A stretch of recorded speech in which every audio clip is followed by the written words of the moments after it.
Bright morning, when this life is over, I'll fly away to that home on God's celestial shore. I'll fly away, I'll fly away, oh glory, I'll fly away.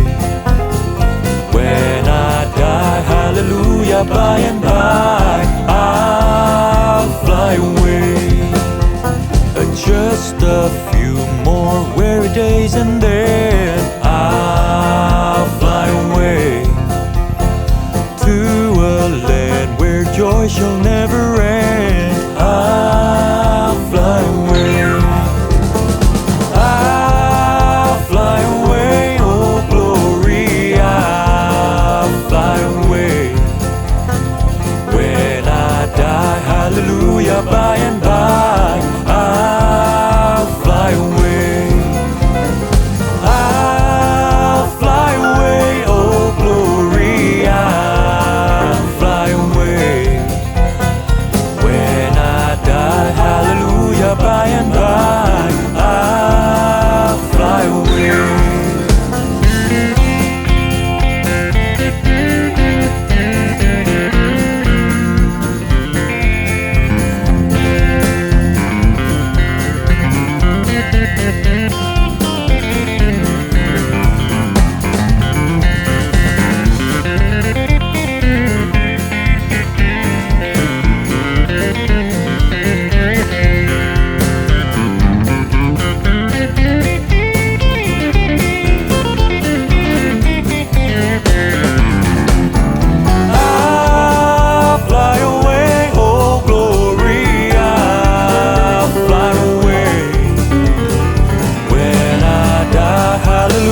By and by, I'll fly away, I'll fly away, oh glory, I'll fly away. When I die, hallelujah, by and by, I'll fly away. When I die, hallelujah, by and by, I'll fly away. Hallelujah, by and by, I'll fly away.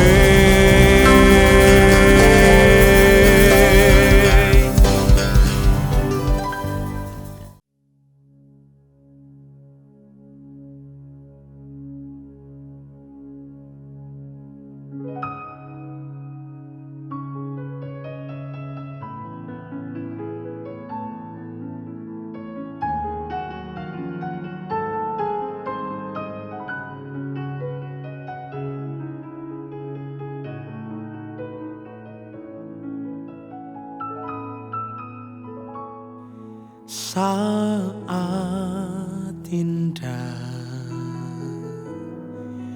ku berhadapan denganmu, memandang wajahmu, Yesus kekasih jiwaku.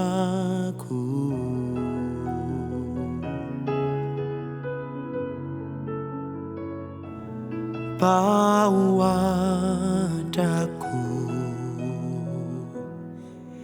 erat dalam pelukanmu,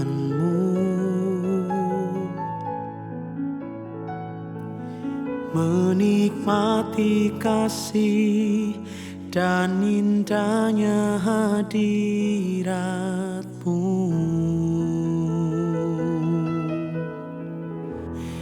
Hadirat-Mu Tuhan, ku rasakan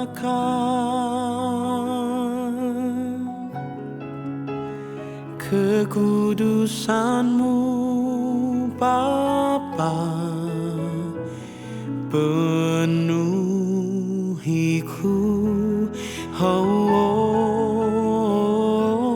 ku rindu selalu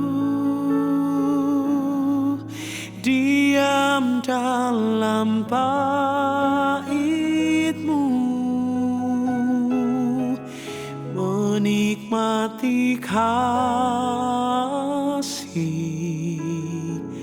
anugerah-Mu.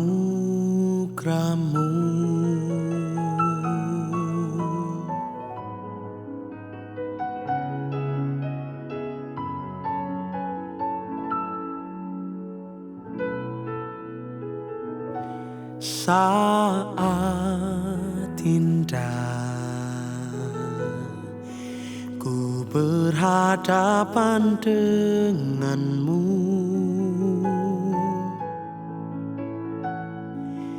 memandang wajah-Mu, Yesus kekasih jiwaku.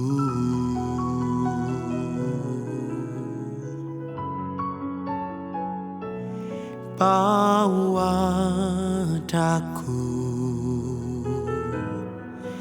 erat dalam pelukan-Mu,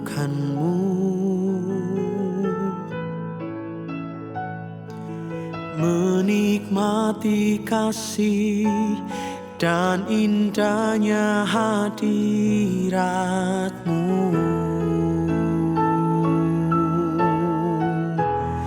Hadirat-Mu Tuhan ku rasakan,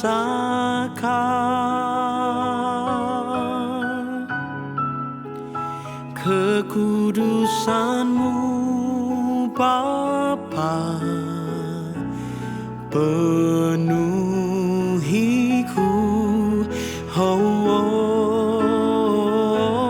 ku rindu selalu diam dalam bait-Mu, menikmati kasih anugerah-Mu. Hadirat-Mu Tuhan ku rasakan,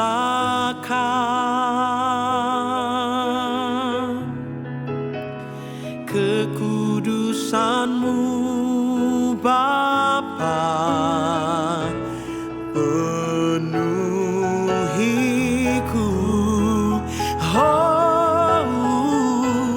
ku rindu selalu diam dalam bait-Mu, menikmati kasih anugerah-Mu.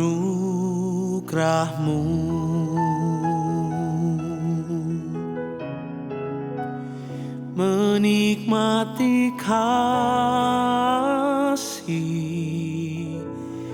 anugerah-Mu.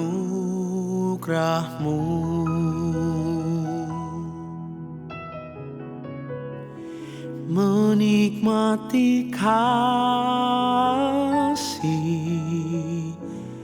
anugerah-Mu.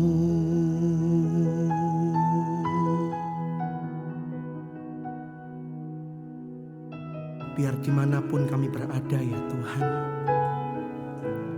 hadirat-Mu boleh memenuhi hati kami, hadirat-Mu boleh menjamah setiap kami.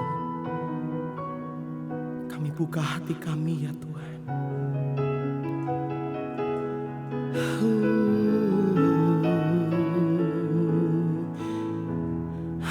Hadirat-Mu Tuhan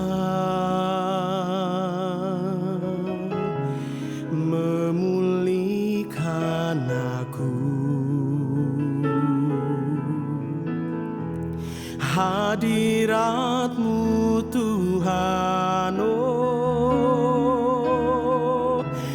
memenuhi aku.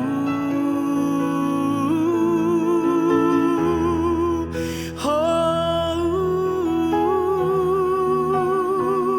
Kau menjamah hatiku, Kau memuaskanku. Haleluya, oh, kami buka hatiku. Haleluya.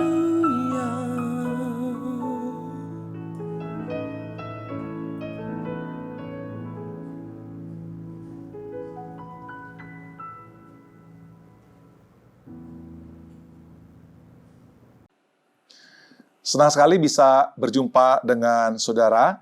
Saya ingin mengucapkan selamat pagi kepada GSKI Jemaat Betani Nginden, Manyar, Sukomanunggal, Citraland, dan seluruh cabang di Surabaya dan sekitarnya. Izinkan saya mewakili GKBJ Depok menyampaikan salam kepada saudara sekalian. Doa kami biarlah gereja saudara selalu diberkati oleh Tuhan. Mari sebelum kita mendengarkan firman Tuhan, kita minta pimpinan Roh Kudus untuk kita boleh bisa mengenal kebenaran firman Tuhan. Bapa di surga, kami bersyukur Engkau adalah Allah yang berfirman bagi kami. Dan melalui perantaran Roh Kudus, Engkau telah memberikan kepada kami firman-Mu yang tertulis. Dan oleh Kristus firman-Mu yang menjadi daging. Kami rindu Tuhan, kami boleh mengenal kebenaran-Mu yang menguduskan kami. Yang boleh membawa kami menjadi orang Kristen yang dewasa di dalam Engkau. Biarlah Tuhan, kami boleh menjadi pribadi-pribadi yang telah Engkau tebus, menjadi pribadi yang berguna bagi kerajaan Allah, yang menghadirkan kerajaan Allah dimanapun kami berada. Kami percaya Tuhan, di mana kerajaan Allah itu hadir, di situ berkat Tuhan akan mengejar kami semua. Kami siap menerima firman-Mu. Di dalam nama Yesus kami berdoa. Amin. Pada tanggal 7 Maret ini, saya akan menyampaikan firman Tuhan di mana kita akan belajar tentang kasih Allah yang sangat menakjubkan di dalam kitab Filemon. Saudara, saya ingin menyanyikan satu buah lagu yang dikarang oleh Fredrik M. Lehman yang berjudul Kasih Allah. Mungkin sebagian besar di antara kita tidak mengenal lagu ini, tapi kebanyakan lagu ini dinyanyikan oleh kalangan Protestan atau kalangan gereja-gereja Injili. Lagu ini berbunyi demikian. Kasih Allah amat besar yang tak dapat dilukiskan, lebih tinggi dari bintang, lebih dalam dari lautan. Meski Adam telah berdosa, Ia mengutus anaknya, agar kita damai dengannya, dosa diampuninya. Kasih Allah tak terduga, tinggi, dalam, dan luas, tetap teguh, tak berubah, sampai selama-lamanya. Seiring keduanya, saya tidak akan menyanyikan suatu, saya akan membacakan seperti ini. Dalam dunia yang tak tetap, tahta kuasa kan lenyaplah. Manusia menolak firman, berpaling pada berhala, kasih Allah tak terduga, dan teramat besar, menyatakan penebusan bagi orang berdosa. Kasih Allah tak terduga, tinggi, dalam, dan luas, tetap teguh, tak berubah, sampai selama-lamanya. Bait yang ketiga, saudara, dengan langit sebagai kertas, batang pohon sebagai pena, air laut sebagai dawat, tiap orang penulisnya tak mungkin akan menuliskan kasih Allah yang besar. Langit dari timur ke barat tak akan memuatnya. Kasih Allah tak terduga, tinggi, dalam, dan luas, tetap teguh tak berubah, sampai selama-lamanya. Saudaraku, lagu ini menggambarkan betapa hebatnya, betapa kasih Allah itu sangat mengagumkan. Nah, saudara, kita akan belajar hari ini bukan dari syair ini, saudaraku, tapi dari kitab Filemon tentang kasih Allah. Saya akan mengajak saudara untuk kita membaca firman Tuhan yang saya ambil di dalam Filemon pasal 1, ayat 8 sampai dengan ayat yang ke-11, yang berbunyi demikian. Karena itu, sekalipun di dalam Kristus, aku mempunyai kebebasan penuh untuk memerintahkan kepadamu apa yang harus engkau lakukan. Tetapi mengingat kasih-Mu itu, lebih baik aku memintanya daripadamu, aku, Paulus, yang sudah menjadi tua, lagi pula sekarang dipenjarakan karena Kristus Yesus, mengajukan permintaan kepadamu mengenai anakku yang kudapat selagi aku dalam penjara, yakni Onesimus. Dahulu memang dia tidak berguna bagimu, tetapi sekarang sangat berguna, baik bagimu maupun bagiku. Coba perhatikan sekali lagi ayat 8 dan ayat yang ke-9, saudara. Karena itu, sekalipun di dalam Kristus aku mempunyai kebebasan penuh untuk memerintah kepadamu, apa yang harus engkau lakukan? Rupanya dalam ayat 8 ini, saudaraku, Paulus itu memiliki sebuah otoritas yang tinggi kepada seorang yang bernama Filemon. Dengan otoritas itu, saudaraku, Paulus bisa memerintahkan Filemon untuk melakukan sesuatu. Tetapi yang menarik, saudaraku, Paulus tidak menggunakan otoritasnya untuk meminta sesuatu kepada Filemon agar Filemon melakukan yang sangat penting yang diminta oleh Paulus. Di mana Paulus melihat kasih Allah yang ada di dalam diri Filemon, dan Paulus tahu kasih itu yang akan menggerakkan Filemon untuk melakukan sesuatu apa yang dirindukan oleh Paulus yang adalah bapak rohaninya. Ayat 9 berkata seperti ini, tetapi mengingat kasih-Mu itu, lebih baik aku memintanya daripadamu. Aku, Paulus, yang sudah menjadi tua, lagi pula sekarang dipenjarakan karena Kristus Yesus. Nah, saudara, di dalam diri Filemon ada kasih. Kita akan membaca, saudaraku, di dalam Roma pasal 5, ayatnya yang ke-5. Di dalam ayat ini menegaskan kepada kita, dan pengharapan tidak mengecewakan, karena kasih Allah telah dicurahkan di dalam hati kita oleh Roh Kudus yang telah dikaruniakan kepada kita. Karena kasih Allah telah dicurahkan di dalam Filemon oleh Roh Kudus yang telah dikaruniakan kepada Filemon. Karena kasih Allah telah dicurahkan di dalam hati Paulus oleh Roh Kudus yang telah dikaruniakan kepada Paulus. Karena kasih Allah telah dicurahkan di dalam Onesimus kita oleh Roh Kudus yang telah dikaruniakan kepada Onesimus. Atau kalau saya boleh coba kaitkan dengan kehidupan saya, karena kasih Allah telah dicurahkan di dalam hati Hengki Setiawan oleh Roh Kudus yang telah dikaruniakan kepada Hengki Setiawan. Jadi, saudaraku, di dalam diri Filemon ada kasih. Dan kasih itu adalah kasih Allah yang telah dicurahkan di dalam hidup seorang yang bernama Filemon. Dan kasih itulah yang menggerakkan Filemon, kasih itu yang menggerakkan Onesimus, kasih itu yang menggerakkan Paulus, kasih itu yang menggerakkan Hengki Setiawan, kasih itu yang menggerakkan orang Kristen di sepanjang abad dan di segala tempat untuk melayani Tuhan habis-habisan. Kasih yang sangat mengagumkan itu, yang menjadi bahan bakar, yang akan membakar hati setiap orang percaya untuk terus melayani dan berkorban bagi Kristus. Nah, saudara, kita akan melihat lebih lanjut tentang kitab atau surat Filemon. Surat Filemon ini memiliki latar belakang yang pertama, itu ditulis sekitar awal sebelum sesudah Masehi, yaitu tahun 60-an di Roma. Ya. Kemudian ditulis oleh Rasul Paulus ketika dia ada di dalam penjara. Yang ketiga, saudaraku, surat ini sangat unik sekali karena itu bersifat pribadi. Jadi ini bukan ditunjukkan kepada jemaat, tapi ditujukan kepada seseorang yang bernama Filemon. Ya, dan ini juga surat ini juga tidak bersifat pengajaran atau yang berisi doktrin atau prinsip-prinsip pastoral seperti Paulus menulis surat kepada Timotius atau kepada Titus. Dan surat Filemon ini saudara merupakan surat Paulus yang terpendek, saudara ya. Surat Paulus yang terpendek sesudah Yudas tentunya. Surat Paulus, surat kepada Yudas. Dan yang kelima, saudara, isi surat ini sangat penuh dengan kasih. Ya, surat yang syarat dengan kekuatan cinta dari Allah. Nah, saudaraku, kalau kita membaca di dalam ayat yang pertama dan kemudian di ayat yang kelima, 7, dan ayat yang ke-9, di situ kita akan menemukan bagaimana surat ini penuh dengan kekuatan cinta atau kekuatan dari kasih Allah. Contohnya misal kalau kita baca ayat yang kelima, karena aku mendengar tentang kasih-Mu kepada semua orang kudus dan tentang iman-Mu kepada Yesus Kristus.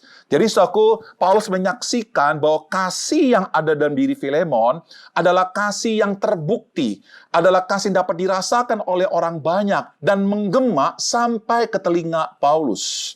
Kemudian kita melihat lagi ayat yang ke-7, dari kasih-Mu sudah peroleh kegembiraan besar dan kekuatan, sebab hati orang-orang kudus telah Kau hiburkan, saudaraku. Jadi kasih yang ada di dalam diri Filemon, kasih Allah itu bukan saja kasih yang menghibur Filemon, tapi adalah kasih yang juga menghibur orang-orang lain, saudaraku. Ayat yang ke-9, tapi mengingat kasih-Mu itu, lebih baik aku memintanya daripadamu, aku Paulus yang sudah menjadi tua, lagi pula sekarang dipenjarakan karena Kristus Yesus. Saudaraku, Paulus melihat di dalam diri Filemon ada kasih. Dan kasih itulah yang akan menggerakkan Filemon untuk melakukan sesuatu seperti yang diminta oleh Paulus bagi kemuliaan Allah.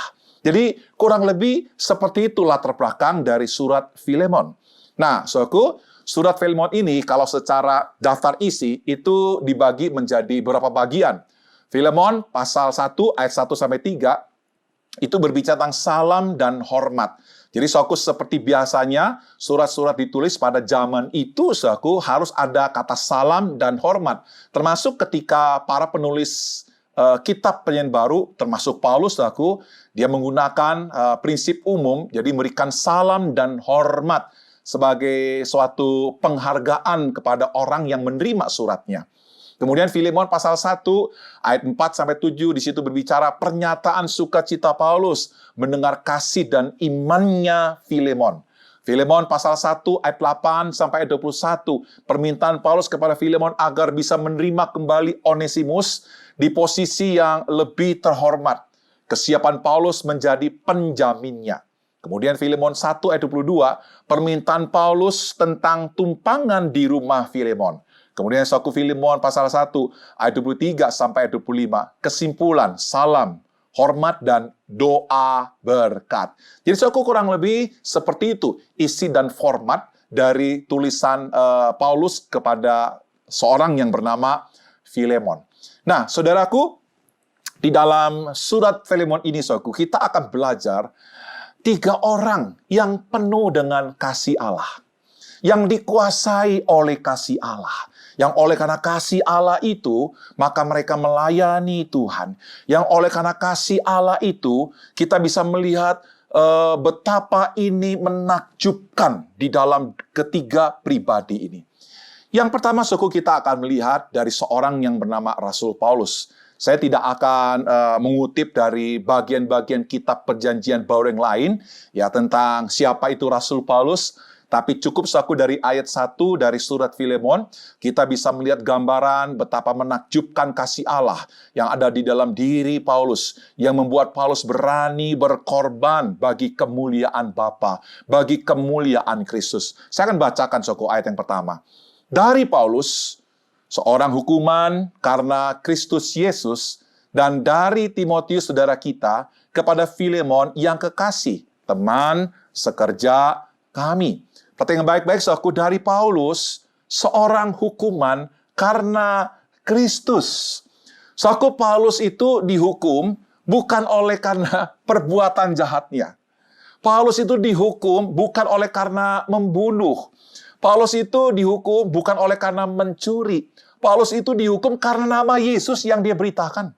Karena nama Yesus yang diberitakan kepada orang Yahudi. Karena nama Yesus yang diberitakan kepada orang-orang Yunani. Karena nama Yesus yang diberitakan oleh Paulus, sehingga banyak orang percaya kepada Yesus, yang menerima Yesus sebagai Tuhan dan Juru Selamat. Karena nama Yesus yang diberitakan, Injil Kerajaan Allah mulai bergerak dari Yerusalem sampai pada kota Roma, yang merupakan pusat kekuatan Kekaisaran Romawi pada saat itu. Saudaraku, ada banyak orang yang membenci akan nama Yesus, baik dari politikus Romawi ataupun dari orang-orang yang beragama Yahudi, saudaraku, yang tidak suka akan usaha perjuangan Paulus yang memberitakan kasih Allah di dalam Kristus. Dan mereka akhirnya memenjarakan Paulus. Saudaraku, Paulus mengalami seperti apa yang dialami oleh Kristus. Kristus adalah merupakan wujud yang nyata dari kasih Allah yang diberikan kepada dunia ini. Dan Yesus menyatakan kasih Allah untuk menyelamatkan kita semua, untuk menebus kita semua. Dan karena kasih Allah itulah, maka Kristus harus disalibkan. Maka Kristus disalah mengerti, dihukum, dan kemudian mati tergantung di atas kayu salib. Dan salib itu adalah merupakan bukti yang konkret dari pribadi Kristus yang mengasihi kita semua. Dan penjara yang dingin itu, yang memenjarakan Paulus, adalah merupakan bukti yang konkret dari kasih Allah di dalam diri Paulus, yang menguasai Paulus, yang menjadi berkat buat Filemon, dan juga menjadi berkat buat Onesimus. Ini Paulus. Sekarang kita melihat tokoh yang kedua. Tokoh yang kedua itu adalah seorang yang bernama Onesimus, ya, Onesimus. Nah, saudaraku, Onesimus ini secara nama, saudaraku, itu artinya menguntungkan. Saudaraku, biasanya orang tua memberikan sebuah nama kepada orang itu, bukan sekedar asal-asalan, saudaraku, memberikan nama, tapi biasanya nama itu mengandung nilai, mengandung identitas, dan mengandung visi ke depan. Nah, kalau kita melihat suatu arti nama dari seorang yang bernama Onesimus, itu artinya menguntungkan. Secara nilai, suatu Onesimus itu seharusnya menjadi berkat buat banyak orang. Hidupnya itu harus selalu menguntungkan orang lain. Kemudian suatu secara visi, seharusnya kehidupan Onesimus, ya, di dalam pekerjaannya, di dalam usahanya, dari hari ke hari, dari bulan ke bulan, seharusnya semakin lebih menguntungkan orang-orang lain. Seharusnya seperti itu. Karena di dalam nama tergantung nilai, tergantung identitas, dan tergantung visi. Yang kedua, saudaraku, Filemon ini rupanya adalah orang yang sangat menyedihkan. Ya, dia itu sebenarnya adalah seorang budak yang dipekerjakan di rumah Filemon. Saudaraku, budak pada saat itu biasanya adalah orang-orang yang ada di sebuah negara, yang di mana negara itu dikalahkan, dan orang itu atau rakyat negara itu kemudian dijarah, diambil untuk dijadikan budak. Nah, pada saat itu saudaraku, ada 3 macam budak ketika sebuah negara dikalahkan dan rakyatnya dirampas. Ada 3 macam budak, saudaraku. Budak yang pertama itu adalah budak yang kuat badannya, yang hebat fisiknya, dan biasanya budak-budak seperti ini akan dijadikan semacam kayak adu ayam, saudaraku, ya, adu banteng begitu ya. Jadi saudaraku, mereka akan diadu, dan di mana orang-orang Romawi pada saat itu saudaraku melakukan sebuah taruhan, ya, sehingga saudaraku yang menang itu akhirnya mendapatkan keuntungan. Ya, yang menang itu saudaraku bosnya akan mendapatkan keuntungan dari sebuah uang yang ditaruh. Yang kedua, saudaraku, adalah budak yang cacat. Ya, itu biasanya kalau budak yang cacat itu tidak mungkin saudaraku dipertarungkan di medan laga pada saat itu. Budak yang cacat itu biasanya akan ditaruh di sebuah rumah, dan biasanya itu akan menjadi orang yang membersihkan rumah, atau disebut sebagai dalam tanda petik vacuum cleaner, saudaraku. Jadi kalau tuannya pulang, saudaraku, dialah yang membersihkan kakinya. Ya, ketika ada remah-remah di bawah meja makan, saudaraku, maka orang ini akan membersihkannya. Nah, ini budak yang kedua. Nah, budak yang ketiga itu adalah orang yang pinter, tetapi badannya agak lemah. Atau badannya tidak sekekar orang-orang yang diadu. Saudara. Nah, biasanya budak ini akan menjadi seperti, kalau saya bilang dalam tanda petik itu seperti kayak mesin kalkulator. Ya. Dia itu sebagai orang yang bisa memberikan masukan-masukan kepada tuannya.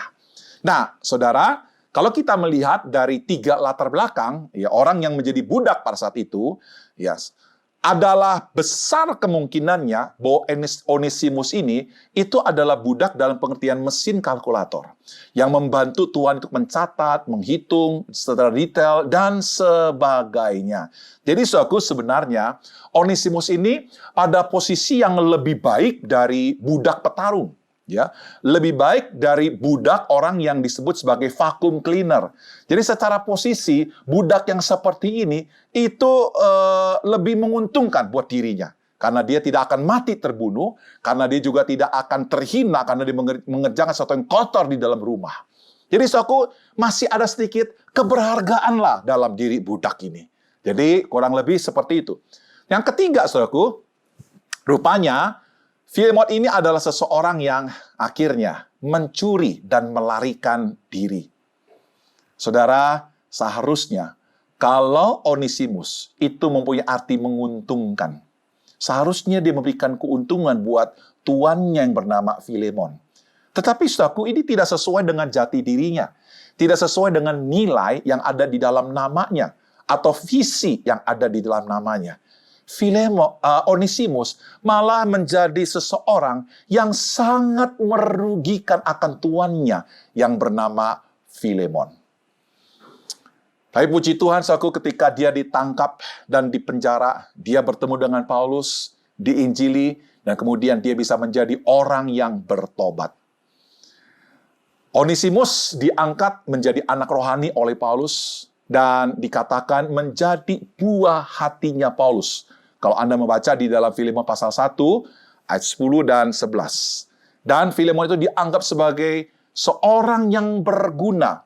Filemon 1 ayat 11. Dan dipercaya oleh Paulus yang dianggap setia.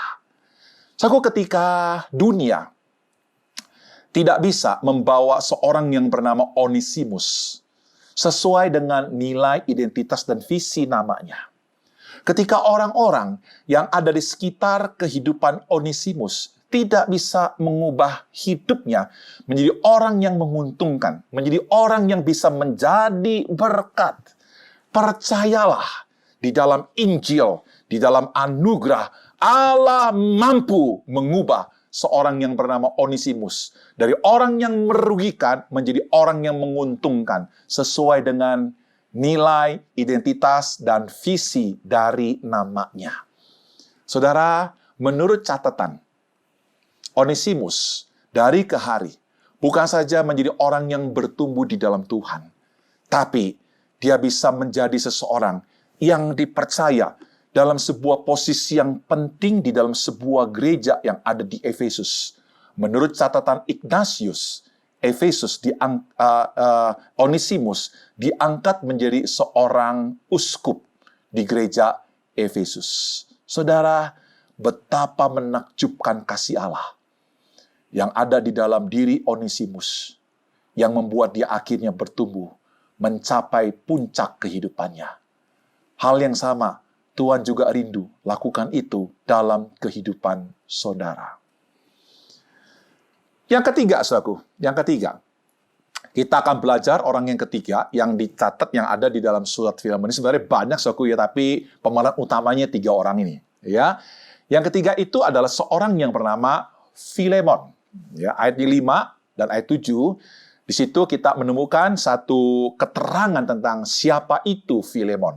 Ayat 5, karena aku mendengar tentang kasih-Mu kepada semua orang kudus dan tentang iman-Mu kepada Tuhan Yesus. So, kalau kita membaca ayat ini, saudara, kita akan menemukan bahwa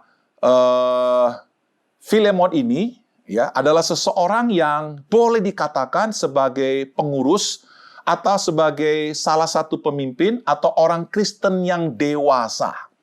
Ya, dia bukan orang Kristen kanak-kanak, dia bukan orang Kristen tanpa pelayanan, Dia adalah orang Kristen yang juga melayani Tuhan, yang rela membanting tulang, bekerja untuk memuliakan nama Tuhan.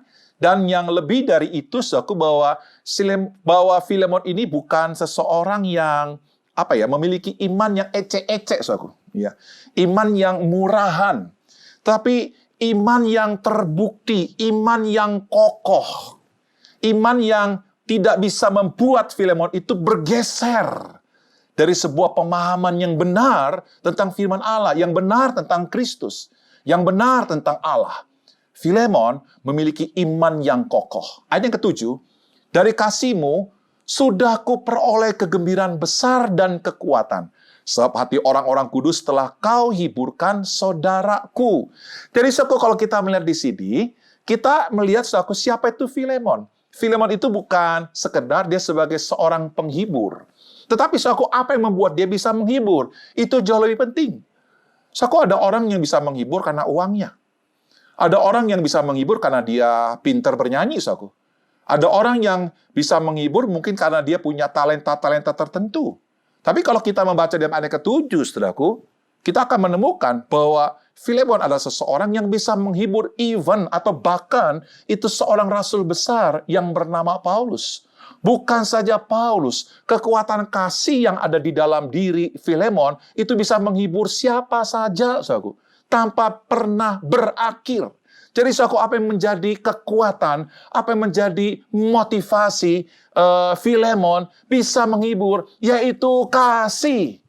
Bukan talenta, bukan uang, bukan posisi atau jabatan, bukan karena apa-apa di dalam diri Filemon, tetapi semata-mata karena kasih Allah yang ada di dalam diri Filemon.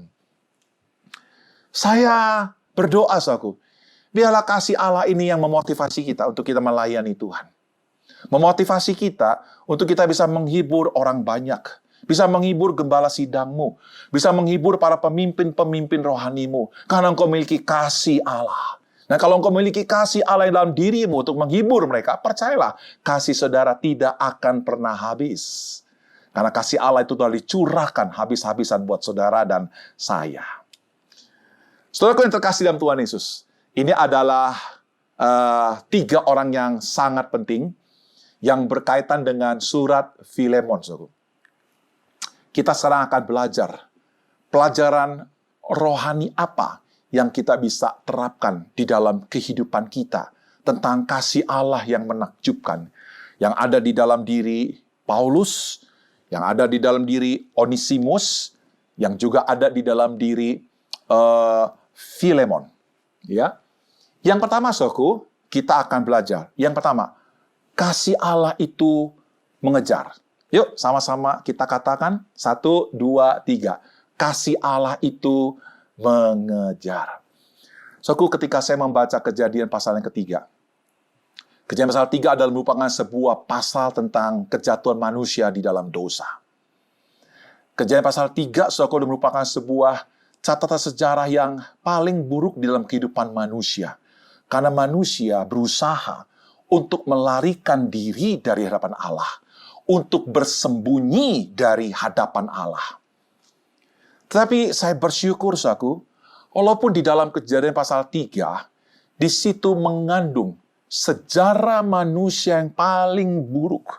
Tapi di sisi lain, saudaraku, di dalam Kejadian pasal yang ketiga, kita menemukan catatan yang paling menakjubkan, yaitu Allah mengejar Adam dan Hawa. Allah tidak lelah mencari Adam dan Hawa yang tersembunyi. So, aku mulai dari Kejadian 3 sampai nanti pada saat Yesus datang yang kedua kali. Saya ingin katakan kepada saudara bahwa Allah tidak pernah lelah untuk mengejar orang-orang berdosa, supaya mereka mendapatkan keselamatan di dalam Kristus. Supaya hubungan itu dipulihkan kembali di dalam Kristus.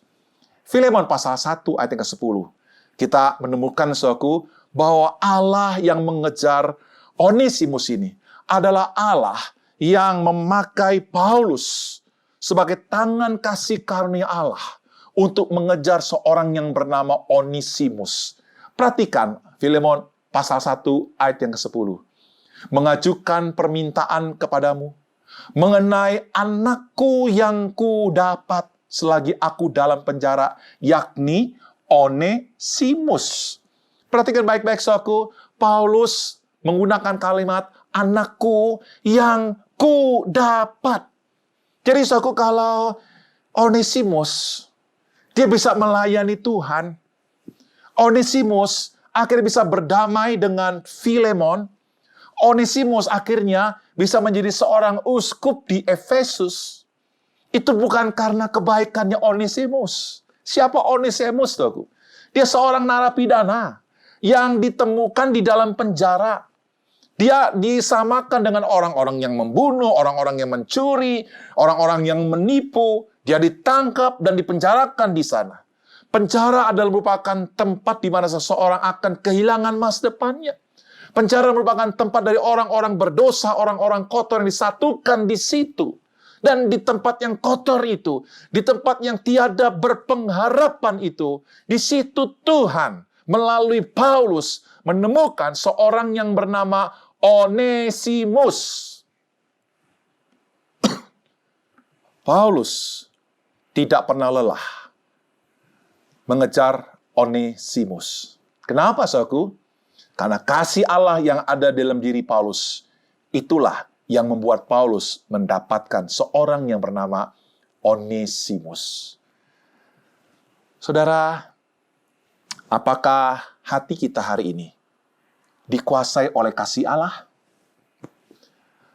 Kalau hatimu dikuasai oleh kasih Allah, kau tidak akan pernah membiarkan orang-orang yang putus asa, orang-orang yang kehilangan pengharapan, orang-orang yang jatuh di dalam dosa, orang-orang yang terhina. Kau tidak akan membiarkan orang ini.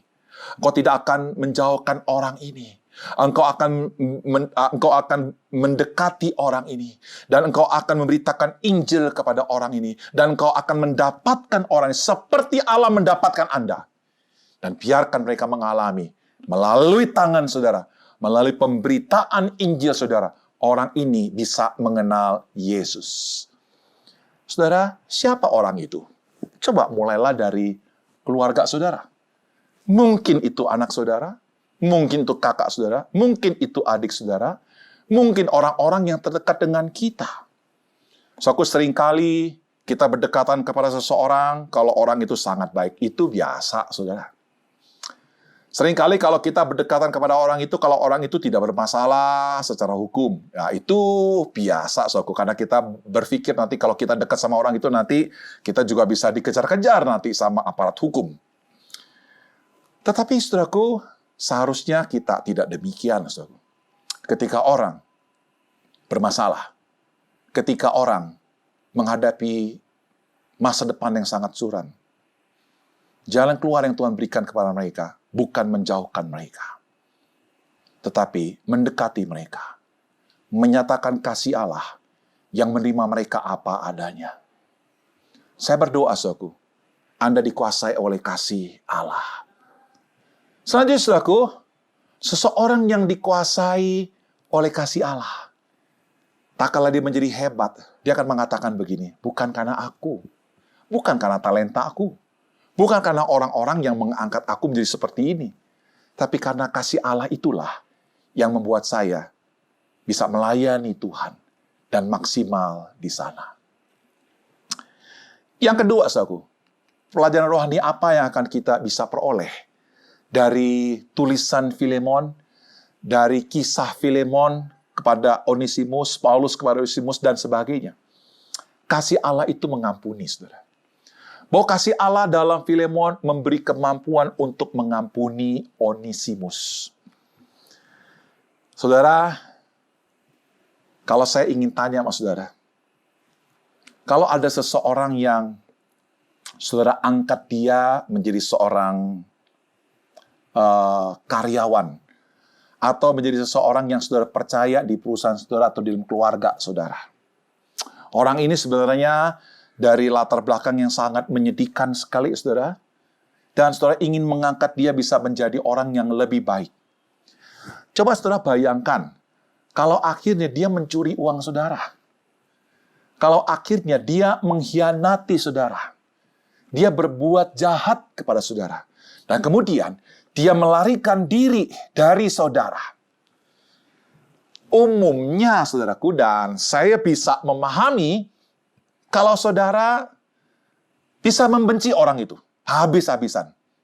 Tapi ya saudara, jangan sampai begitulah ya. Atau minimal, saudara ya sudahlah, nggak membenci, tetapi juga tidak mau mendekati orang itu. Tapi kita melihat betapa hebatnya kasih Allah yang menakjubkan itu yang ada di dalam diri Filemon. Filemon menerima Onesimus.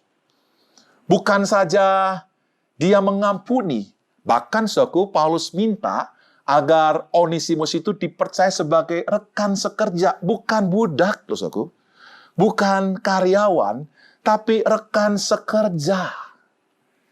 Lihat baik-baik, bagaimana Onesimus, bagaimana Filemon menanggapinya. Memang tidak ada catatan bahwa Onesimus mengatakan, bahwa Filemon mengatakan, Onesimus, aku mengampuni kamu. Memang nggak ada catatan itu, Tetapi, dari buah-buah kehidupan dari seorang yang bernama Onesimus, di mana dia bisa menjadi rekan sekerja Filemon, dan bahkan, dipercaya untuk bisa menjadi seorang uskup. Saya sangat yakin sekali, saudara, bahwa Filemon adalah seseorang yang sudah mengampuni Filemon, yang sudah mengampuni Onesimus. Bahwa Filemon mengampuni Onesimus bukan saja dengan perkataan, tapi dengan sebuah tindakan. Bukan dengan emosi semata, tapi dengan sebuah perencanaan. Bagaimana membangun seorang yang bernama Onesimus ini menjadi orang yang berguna. Saudara, saya berdoa, setiap kita di tempat ini, kita nggak lepas dari yang namanya pernah dikhianati oleh seseorang. Dan mungkin hati kita terluka, bukan?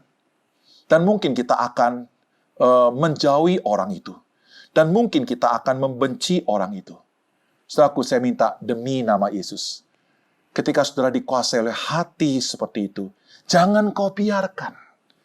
Mari bersama-sama kita memberi sebuah ruang bagi Allah untuk menguasai hati kita. Supaya hati kita dipenuhi dengan kasih yang menakjubkan. Percayalah, saudaraku, bahwa kasih Allah yang menakjubkan itu yang mampu mengubah Onesimus. Kasih Allah yang menakjubkan itu juga mampu mengubah orang-orang yang menyakiti hati saudara. Itulah sebab, saudaraku, kita akan masuk pada bagian yang ketiga tentang pelajaran rohani dari surat Filemon ini. Yaitu, kasih Allah itu mengubah. Dia mampu mengubah orang yang sangat buruk menjadi orang yang baik. Dia mampu mengubah dari orang yang tidak berguna menjadi orang yang berguna. Dia mampu mengubah dari orang yang melayani kejahatan menjadi orang yang melayani Tuhan sepenuhnya.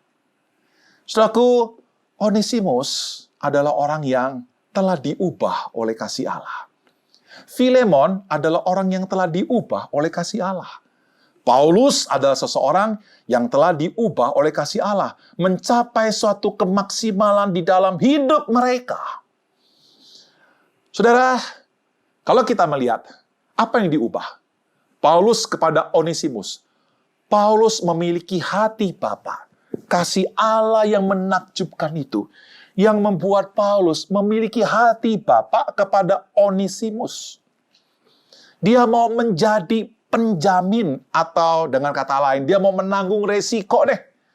Kalau Onesimus merugikan, aku yang tanggung resikonya. Lihat baik-baik, saudaraku, seperti seorang ayah, seperti seorang bapak buat anak-anaknya. Saya tahu anakku ini sudah berubah. Aku akan menjadi penjamin kalau dia bermasalah. Nggak apa-apa kalau aku yang dipenjara. Nggak apa-apa aku yang harus bayar hutang itu. Saudaraku, Paulus memiliki hati bapa kepada Onesimus. Bukan saja ditunjukkan dengan menjadi penjamin, tapi mementor seorang yang bernama Onesimus. Istilah anak yang dikemukakan oleh Paulus kepada Onesimus atau kepada Timotius dan yang lainnya, saudaraku, itu menunjukkan bahwa Paulus adalah seseorang yang mau bertanggung jawab kepada orang yang telah dia beritakan Injil, yang telah mengalami keselamatan dalam Kristus, dan Paulus bertanggung jawab untuk mementor, membimbing dia dari tahap demi tahap, menjadi orang yang berhasil di dalam Tuhan. Seorang yang memiliki hati Bapa, saudaraku, yang dikuasai oleh kasih Allah, selalu memiliki sebuah mimpi bahwa anak rohani satu saat kalau bisa lebih besar dari dirinya. Dia tidak akan pernah merasa cemburu kalau anak rohaninya lebih pintar, lebih berhasil. Dia bersuka cita dan dia bersyukur kalau suatu saat anak rohaninya bisa mengambil posisinya sebagai seorang pemimpin di dalam gereja. Itu hati Bapa yang dimiliki oleh Paulus kepada Onesimus. Selalu berharap lebih baik. Bagaimana dengan saudara? Selanjutnya aku Filemon kepada Onesimus. Dari mana kita tahu bahwa Filemon ini mengalami sebuah perubahan yang sangat besar? Perhatikan baik-baik, mengampuni, menjadikan teman baik, bahkan diberi kesempatan untuk bisa menjadi orang yang lebih hebat dari seorang yang bernama Filemon. Nah, saudaraku yang terkasih dalam Tuhan Yesus, itulah Filemon yang memiliki hati Bapa, sama seperti Paulus, sama seperti Yesus Kristus, sama seperti Bapa yang di surga. Selalu ingin membuat orang yang diselamatkan menjadi lebih baik. Bukan saja mengubah secara maksimal buat seorang yang bernama Paulus kepada Onesimus, Filemon kepada Onesimus, tapi Onesimus kepada Paulus dan juga kepada Filemon. Saya ingin beritahu kepada saudara, pengejaran kasih Allah kepada saudara dan pengampunan yang Tuhan berikan kepada saudara dan juga kepada Onesimus tidak hanya berhenti sampai pada sebuah pengampunan, saudara. Kasih Allah juga akan membentuk orang yang diampuni, membentuk orang yang diselamatkan, menjadi orang yang bisa berguna bagi kerajaan Allah. Kasih Allah itu bukan satu tiket yang diberikan oleh Allah setelah Anda diselamatkan, lalu seenaknya berbuat dosa. Seenaknya berbuat jahat, seenaknya menyakiti hati orang lain, seenaknya melawan para pemimpin. Enggak, saudaraku. Kasih Allah yang diberikan kepada kita bukan tiket untuk melakukan kejahatan. Bukan. Kasih Allah yang di dalam diri Onesimus, yang ada dalam diri kita semua yang berdosa ini, akan memampukan kita berubah secara maksimal menjadi orang yang berguna bagi keluarga, berguna bagi gereja, berguna bagi negara. Suku kata berguna di situ, suku mempunyai arti sangat mudah diandalkan. Tidak sulit untuk diandalkan. Dan sudah tentunya, suku, kalau kita mengacu pada pemahaman seperti ini, suku, orang ini adalah orang yang mau berjuang habis-habisan untuk bisa menjadi orang yang dapat diandalkan. Kalau di gereja, dia akan belajar bagaimana bisa membangun gereja ini. Dia akan mempelajari Alkitab. Dia akan mempelajari seni memimpin. Dia akan mempelajari kemampuan-kemampuan, talenta-talenta. Bagaimana mempraktekkan. Dia akan mempelajari sehingga dia bisa menjadi orang yang berguna, dapat diandalkan. Kalau saudara adalah seorang anggota keluarga, kalau Anda adalah seorang anak, jadilah seorang yang berguna, yang sangat mudah diandalkan oleh orang tua Anda. Pernahkah Anda mengatakan iya kepada mama atau kepada papa? Papa, aku siap untuk mengantar adikku pergi ke sekolah. Mama, aku siap untuk mencuci piring, membantu mama. Aku siap, mama, untuk menjadi orang yang berguna, dapat diandalkan oleh papa dan mama. Kalau Anda adalah seorang karyawan di kantor, apakah Anda adalah seorang yang dapat diandalkan oleh bos Anda? Tapi, atau sebaliknya, Anda menjadi seseorang yang justru membuat orang di kantor itu atau bos Anda merasa rugi kalau ada Anda di sana. Saya berdoa, aku jadilah orang yang berguna dan dapat diandalkan. Karena kasih Allah mampu mengubah saudara. Bukan karena Anda, tapi karena kasih Allah yang dicurahkan oleh Roh Kudus. Saudara, kalau Anda menjadi warga negara, apakah Anda menjadi orang yang berguna bagi negara? Dapat diandalkan. Minimal, Anda bisa menjadi seorang yang bisa membayar pajak dengan jujur. menjadi orang yang berguna buat negara. Saya berdoa, saudaraku, biarlah kasih Allah yang menakjubkan yang ada di dalam surat Filemon ini, saudara alami secara pribadi, sehingga saudara menjadi orang yang kaya di dalam Kristus. Mari kita berdoa. Bapa di surga, kami bersyukur Tuhan untuk firman-Mu yang boleh kami dengar pada hari ini. Biarlah firman-Mu ini mengubah hati kami. Biarlah firman-Mu ini membawa kami pada sebuah pengalaman yang indah tentang kasih Allah. Yang bukan sekedar teori, tapi kasih Allah yang akan bergerak dalam hidup kami. Keluar dan menjadi berkat buat banyak orang. Tuhan, Kau berkati setiap kami mendengarkan firman ini. Di dalam nama Yesus Tuhan dan Juru Selamat kami berdoa. Amin.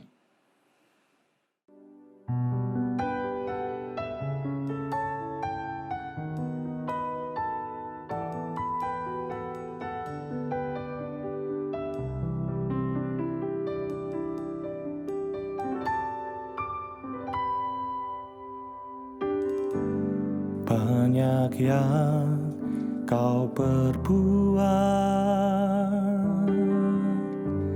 di dalam hidupku. Rancangan indahmu terjadi di hidupku. Bapa yang mengerti segala yang ku perlu. Kasih-Mu sempurna, nyata dalam hidupku. Ku bersyukur Bapa, ku bersyukur Tuhan buat kasih setia